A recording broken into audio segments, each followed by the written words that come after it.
আসসালামু আলাইকুম প্রিয় football fans.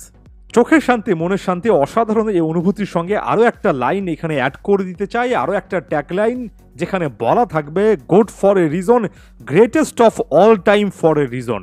Lionel Andres Messi, যিনি কিনা ফুটবল ইতিহাসে ফাইনালে সর্বোচ্চ গোল করেছেন, সবচেয়ে সেরা পারফর্ম করেছেন এমন একজন ফুটবলার, তিনি এমএলএস এর অলিখিত একটা ফাইনাল, একেবারে লিগ টাইটেল ডিসাইডিং ফাইনাল যে ম্যাচটা বলা চলে। কেন বলা চলে নিশ্চয়ই আপনারা এতক্ষণে বুঝে গিয়েছেন, জানেন, আগের ভিডিওগুলো দেখেছেন। সেখানে জোড়া গোল করলেন, শুধুমাত্র যে লিও মেসি এই ম্যাচে জোড়া গোল করেছেন ব্যাপারটা এমন নয়।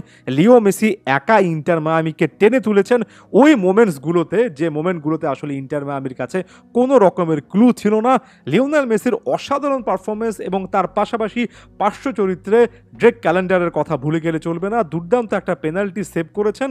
একজন লিও মেসির পাশে একজন এমি মার্টিনেজ, একজন লিও মেসির পাশে একজন ড্রেক ক্যালেন্ডার, চিরচেনা সমীকরণ, এবং চিরচেনা সমীকরণের মাধ্যমে শেষের দিকে এসে ডিফেন্সিভ নানা রকমের সমস্যার মাঝেও ইন্টার মায়ামি তাদের ক্লাব ইতিহাসের প্রথম রেগুলার সিজন লিগ টাইটেল জিতল।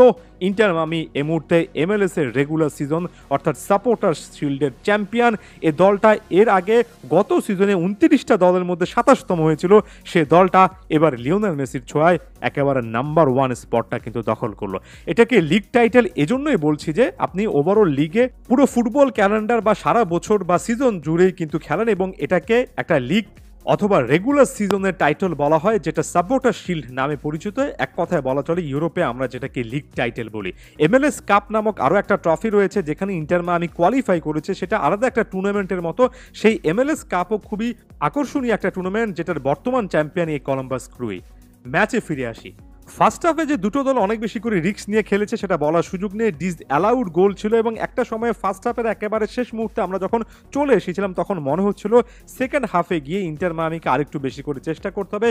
ওই সময়টাতে লিওনেল মেসির ম্যাজিক্যাল একটা মুভমেন্ট, সম্ভবত জর্ডি আলবা পাসটা প্রোভাইড করেছেন, লিওনেল মেসির ডিবক্সের রানটা অনেক নিচ থেকে পিক করতে পেরেছেন, এবং সেখানে যে বলটা লিওনেল মেসির উদ্দেশ্যে দিয়েছেন, স্বাভাবিকভাবেই লিওনেল মেসি 37 বছর বয়সী লিওনেল মেসির দুজন ডিফেন্ডারের সঙ্গে ফাইট করে সেই বলটা গ্র্যাব করার কথা নয়। লিও মেসি অসাধারণ কন্ট্রোলের মাধ্যমে সেই জিনিসটা কিন্তু নিজের দখলে নিয়েছেন। ভাগ্যের ছোঁয়া একটু ছিল, তবে শেষের দিকে গোলকিপারকে যেভাবে ডস দিয়েছেন, গোলকিপার হয়তোবা ভেবেছিলেন অন্য প্রান্তে অর্থাৎ ডান পা ব্যবহার করে অন্য সাইডে মারবেন। লিও মেসি প্রথম গোলটার ক্ষেত্রে এই ফিনিশিং অ্যাবিলিটি নিয়ে আরও একবার একেবারে চাক্ষুষ প্রমাণ করে দিলেন যে এখনও ফুরিয়ে যাননি, ফুরিয়ে যাওয়ার সময় ধারে কাছেও আসেনি। ফার্স্ট হাফের একেবারে অ্যাডেড মিনিটে লিও মেসি এবার ফ্রি কিক গোল করলেন।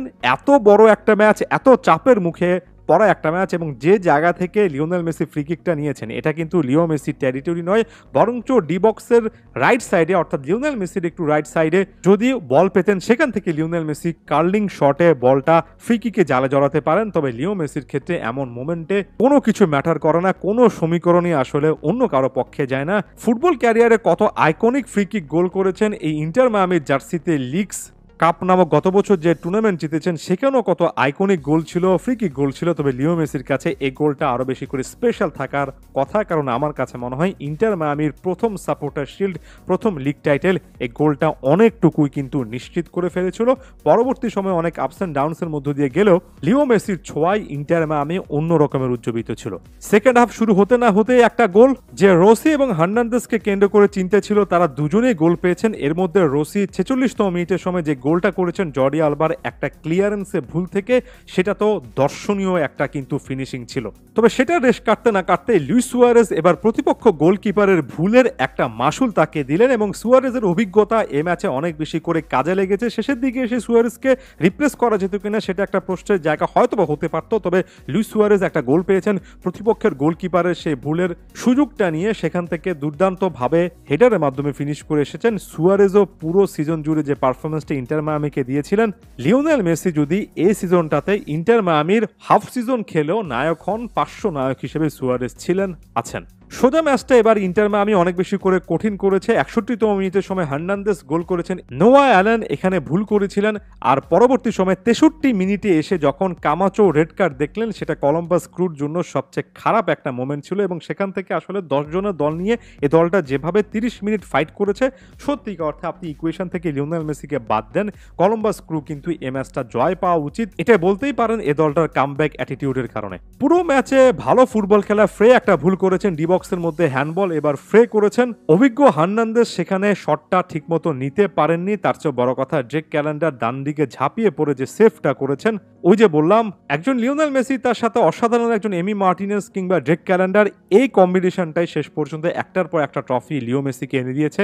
এবার ইন্টার মায়ামির হয়ে সেই জিনিসটা কিন্তু আরো একবার দেখা গেল। ম্যাচের একেবারে শেষের মিনিটে 88-89তম মিনিটের সময় লেফট উইং এ বলটা নিজের পায়ে রেখে দুজন ডিফেন্ডারকে বোকা বানিয়ে আরো একবার লিওনেল মেসি যেভাবে ডি বক্সে ঢুকেছেন সেখান থেকে কোনো গোল আসেনি, তবে লিওনেল মেসির ওই একাগ্রতা ওই স্কিলটাই প্রমাণ করে যে এখনো আপনি 37 বছর বয়সী লিওনেল মেসিকে কখনোই কোনো ইকুয়েশন থেকে বাদ দিতে পারবেন না, কোনো একটা ট্রফির সমীকরণ থেকে তো আসলে বাদই দিতে পারবেন না। কারণ লিও মেসি যতদিন পর্যন্ত এই টাইপের Sublime form, match defining form দেখাতে পারবেন, শুধুমাত্র তারই অধিকার আছে। কখন থামবেন, কিভাবে থামবেন সেটার বলার। আপাতত তো থামছেন না। আপাতত ইন্টার মায়ামির জার্সিতে সেকেন্ড মেজর ট্রফি জিতলেন, ক্যারিয়ারের 46তম ট্রফি রেকর্ড এর আগেই গড়েছিলেন, নতুন আরো একটা উচ্চতায় নিজেকে নিয়ে গেলেন। ইন্টার মায়ামির লিওনেল মেসিও এক কথায় অনন্য, অসাধারণ and obviously goat, greatest of all time for a reason.